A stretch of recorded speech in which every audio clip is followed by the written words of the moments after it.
finish your race. It has been said by those much wiser that it is not how we begin our life, but how well we complete it. Cancer in my mother reappeared in her 87th year, and she once again bravely faced the sufferings through her faith in God and love for family. Over the years, I have observed that illness has the capacity to draw families together. So once again, I found myself returning to our family home in Toronto, where I grew up, to spend time with my beloved mom. Our morning traditions was that she would make coffee while I went on my daily morning jog. Then we would sit and talk for a couple of hours. The smell of percolating coffee in the air, I carefully gave her a quick but gentle hug, and then darted out the door, being careful not to slam it on the way. At the time, I was 62 years of age, and I must confess that now my run had become more like a jog, just above a quick walking speed. Whenever I came home, my 50-minute routine was to slowly run for 5 miles, down our street to the park, past Broadwood Public School, where I attended for 5 years, from grade 4 through grade 8, and then continue north for 2 miles along the grassy path underneath the power lines, and then return home on the same route. Little did I know that this was to be the very last run that I would ever complete on this well-worn trail. Perhaps it was the impending death of my mother, but for me, today's run would be full of ghosts, memories, and realizations and reaffirmations. In a gentle warm-up, I crossed over from our street Kilkenny Drive over to the Broadwood Park, and that's when I encountered the first bubble of memory. As I ran up that little hill that overlooked my former public school, there it was, that dreaded baseball diamond, still standing after more than 50 years. And as I ran down the grade, onto the playground, past second place to home plate, I clearly recalled the many times that I had been rejected, embarrassed, and teased on that very turf. It seemed to be the ancient school tradition that all physical education teachers always asked the 2 most popular and athletic students to pick the team from the class. And as each jock consecutively scheduled and selected their next pick, inevitably, I was chosen last, often to the mocking of my fellow classmates or expressions like, "Do we have to have him on our team?" Although this gravely injured my self-esteem, I could not entirely blame them for not wanting me, as I had such a bad attitude not wanting to play any team sports, especially with people that did not want me, and I did not even try to play the game, either in a passive-aggressive protest. And what is opposite of being a natural athlete? Well, what is that? Well, that would be me, of course. Every time I would run here, these memories would always assault me. But today, the intensity was so much greater that I almost stopped running to walk home, but I did not. I was now beginning to chug along that one-way 2-mile grass trail below the power lines. You see, I could not stop as I entered the second cloud of memory. At 14 years of age, I was sick and tired of being the fat kid who constantly was being teased, so I made a life-changing decision as I entered high school. I noticed how my fellow chubby friend Colin slimmed out as he ran his bicycle for hours that summer, and I determined to share his story by taking up cross country the week after starting grade 9. There was only one small problem. I was so out of shape that I had trouble even running around the quarter-mile track, even once. I was the slowest person on the team, but there was a feeling of accomplishment when I finally finished my first mile. Over only 2 weeks into the school year, our cross-country coach informed us that we were all going to have a race at Bruce's Mills Conservation Area on Saturday. The bright yellow bus picked up the 25 of us early that morning and dropped us off at the park. And that is when I realized, or remembered, that while I was in Boy Scouts, Bruce's Mills had been the place where we did our winter camping and lit fires in the rain, and we hiked. And it was a very hilly place, and the thought of running up and down those hills for 5 miles when I could not even jog for more than a single mile on level ground, well, that absolutely terrified me. As we waited for the race to begin, more and more runners got out of more and more buses from various schools all across Toronto until there were approximately 250 athletes lined up in a dozen rows, 20 deep across that road. Now that was really intimidating because I knew that I would be embarrassed to be the very last person to cross the finish line. As I was not into sports and being the designated geek, I ended up somehow on the right side near the front, and I was not prepared for what happened next. A man with a baseball cap and a grizzly gray beard shouted, "Ready, set, go!" And he raised a black handgun and fired a loud blank shot. Bang! It seemed to be right in my ear. In Canada, I had never seen a revolver or heard a gun go off, so the loud retort completely unnerved me. Everyone immediately started to stampede like a herd of wild horses, and I tried to move with the pack, but apparently not fast enough.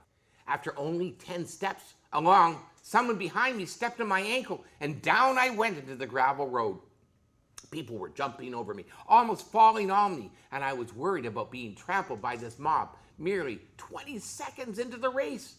Finally, everyone had passed, and I sat up lying on the road, assessing the damage to my knee. There was only a tiny scratch, and I was in no pain. And that is when our coach came over to see how I was and exclaimed, "Are you hurt?" Shaking my head, I mumbled, "I'll be okay." And then the coach says, "Bad luck. That was quite a tumble. Can you get up and still run?" And that is when I realized that I'd been given a gift, a waterproof excuse for not running and likely dying that day at Bruce's Mills. I'm very ashamed to say that I hammed it up and exaggerated the injury by holding my knee. After all, there was a dot of blood coming out from that scratch. The coach put rubbing alcohol and a Band-Aid on it. I was so relieved that I did not have to run that day. However, less than an hour later, one by one, the whole team came over to me to say how sorry they were that I had been injured, and I repeatedly explained, then told them my lies and showed them the Band-Aid to convince them that I was some type of heroic martyr for the team. But inside, I knew so well that I was just a phony, constantly lying to everyone just to get out of that race. How I despised myself and my weakness in body and personal integrity. On the bus ride home, now that is when I made my irrevocable decision to finish every race and to not give up, no matter the cost or pain. And God helping me, I really tried to live up to this commitment I made to myself that day. Back to reality, I was now breathing hard and starting to feel the familiar burning in my chest, battling the enemy aches and tiredness that were trying to persuade me to quit. I had just reached the farthest point in my run, and as I always did, I lightly touched the fence that protected the highway, then turned around and began the second half back of this ordeal to home. As my feet went pat, pat, pat on the grass, and the hypnotic rhythm transported me into a third and even more vivid flashback. 4 years after my first debacle of running, I was still on our high school cross-country team. In fact, they rated me as being the 7th best as a senior. But that spared me from having to run in the Ontario Championships because they only had to have the first 5. They were the people that were chosen to complete, thankfully. And the day before the race, I was told by our coach to buckle up as 2 of our team's best, they had the flu and were unable to compete. I remember having that same feeling of terror that terrified me and petrified me at Bruce's Mills. These runners at the competition were the absolute best from the top 25 high schools in all of Ontario. The only reason I agreed to go was that I had made that resolution to myself so many years ago to never give up. There are now 108 aggressive runners signed in at Centennial College for this champion race, and they all seem to be lean and mean compared to my stocky build. Everyone seemed to be more athletic. So I told myself when lining up at the starting line that I only had to do my best. I only had to finish, no matter what happened. And I did give it my absolute best. I left nothing in reserve. But no matter how hard I tried, 1 to 1, the racers passed me. Until I was at the end of the pack, I tried to keep up, then catch up. And I fell further behind and further behind until there was no one I could see in front of me or behind me. And still on I pressed, chest literally on fire, puffing like a steam engine, muscles screaming, and every insect shouting at me to stop. My mind was yelling, what's the use? You're nothing but a loser. You already know you have lost. Just quit. But I had to be true to myself. So I ran this race against myself. The prize? To finish. And finish I did. 103rd out of 108 racers. Most of the runners had already packed up and were beginning to leave by the time I crossed the finish line. And there was no one left to cheer me on or watch me to complete the race. I won. I knew that I had won. Not only because I actually did finish the race and did not give up, because the runners number 104, 105, 106, 107, and 108 did give up. And in my heart, I knew that God had helped me to triumph over my weakness and self-doubts. Coming out of these powerful reflections and returning to the present, I had just completed the power line segment of my run. So once again, I crossed that street, running around my former public school to face that baseball diamond. Only this time, I stomped over every one of those ghosts, squashing those 2 lines, stamping over my humiliation and shame, till every trace had been trampled into the dirt of that playground. On this run, I had a revelation from God that I was no longer that chubby boy that would rather quit than fail, that would rather avoid than try. That was the old me, that would rather live in shame and obscurity than endure the pain it takes to become a man. But now, I was finally free because the Lord had remade me inside and out. I began to ponder how many of my former classmates were still alive, still healthy, and still able to run 5 miles. A smile came to my face as I thought, I bet you that they'd pick me now. And I gave thanks to God for being my coach and my trainer, who was not finished in the person he was creating. And that's the exact moment when I jogged up my mother's driveway and barged in through her door, so happy to report this epiphany. Even in her pain, my caring mom listened to me recount every detail, every memory, and the insights that God had been giving me. She exclaimed how over the years she had observed this transformation in me. And like always, she was so supportive. What a wonderful talk we had that morning over coffee. But a few short months later, my dear mom faithfully finished her race. No more runs, no more talks, no more visits. And her quiet heroism and endurance and the compassion of my mom, I hope still lives on inside of me. And all of our family agreed that the best Bible verse that fitted our mom was 2 Timothy 4:7, which says, I have fought the good race. I have finished the race.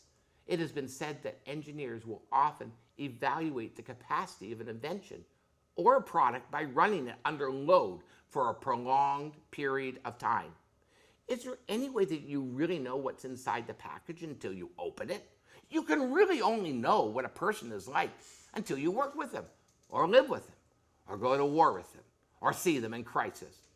And so, God tests all of us to purify us and to build us up and see what type of people we really are. I've often read in Hebrews 12:1-3 to encourage myself that I need to finish all of my trials. It is through my hope that through this story, what a wonderful talk we had that morning over coffee. And a few short months later, my dear mother faithfully finished her race. No more runs, no more talks or visits, but her quiet heroism, endurance, and compassion of my mother, I hope, lives on inside of me. All our family agreed that the best Bible verses that fit our mother was 2 Timothy 4:7, which says, I have fought the good fight. I have finished the race. It has been said that engineers will often evaluate the capacity of an invention or product by running it under load for a prolonged period of time. Is there any way that you really know what is inside a package unless you open it? You can only really know what a person is like until you work with them, or live with them, or go to war with them and see them in crisis. So God tests all of us to purify us and build us up, and then see what type of people we truly are. I have often read Hebrews 12:1-3 to encourage myself to finish my race despite all the trials. It is my hope that through this story and these holy scriptures, you might find strength to finish your race. May God preserve you. Therefore, since we are surrounded by such a great cloud of witnesses, let us throw off everything that hinders and the sin that so easily entangles, and let us run with perseverance the race marked out for us, fixing our eyes on Jesus, the pioneer and perfecter of faith. For the joy set before him, he endured the cross, scorning its shame, and he sat down at the right hand of the throne of God. Consider him who endured such opposition from sinners, so that you will not grow weary and lose heart. May the Lord strengthen you and help you as you're finishing the race that God has set before you in your life. But don't do it alone. Do it with God. God bless you.